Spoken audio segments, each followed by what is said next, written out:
The boy who would not give up.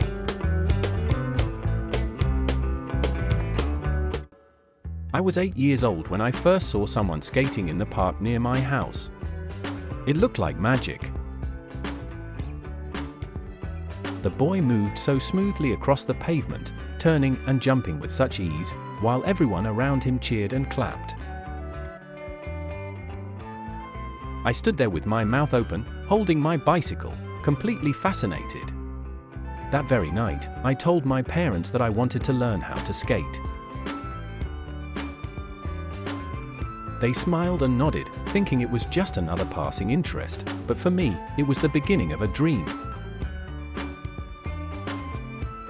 The next weekend, my father took me to a sports store and bought me a pair of skates. They were black with red wheels, and when I put them on, I felt like a superhero. That feeling lasted exactly 5 minutes, until I fell for the first time. I did not just fall. I crashed hard, right on my elbows and knees. People around me gasped, but I got up quickly and pretended that it did not hurt. The truth was, it hurt a lot, and I almost cried. Still, I refused to give up. Every day after school, I would go to the same park and practice. I fell over and over again.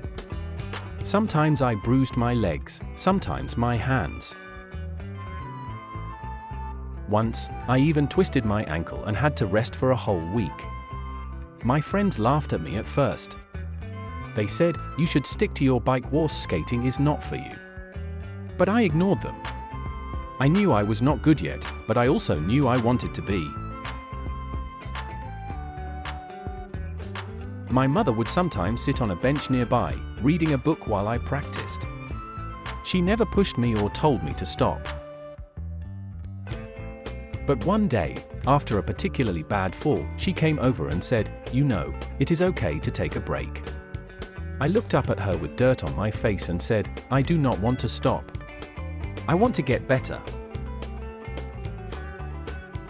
She smiled and said, "Then keep going." That small moment gave me strength every time I felt like quitting. Weeks turned into months. Slowly, I began to fall less. I learned how to balance, how to turn without crashing, how to slow down. One afternoon, something incredible happened. I skated all the way across the park without falling once. When I reached the other side, I threw my arms into the air and shouted with joy. A few people clapped. It felt like I had just won a gold medal. I remember that moment more clearly than anything else from that year. Eventually, I made friends with other skaters in the park. Some were older and much better than me. They showed me tricks, gave me advice, and encouraged me to keep improving. I listened carefully, practiced every technique they taught me, and soon, I was the one helping younger kids who were just starting. I felt proud, not just because I had learned to skate, but because I had earned every skill with hard work and determination. One day, my teacher asked everyone in class to give a short speech about something they were proud of. Some kids talked about their pets or their grades. I stood up and said, "I am proud that I did not give up when something was hard." I told them about skating, the falls, the pain, the practice. When I finished, the whole class clapped, even the ones who used to laugh at me. That moment meant more to me than I can explain. Skating became more than just a hobby.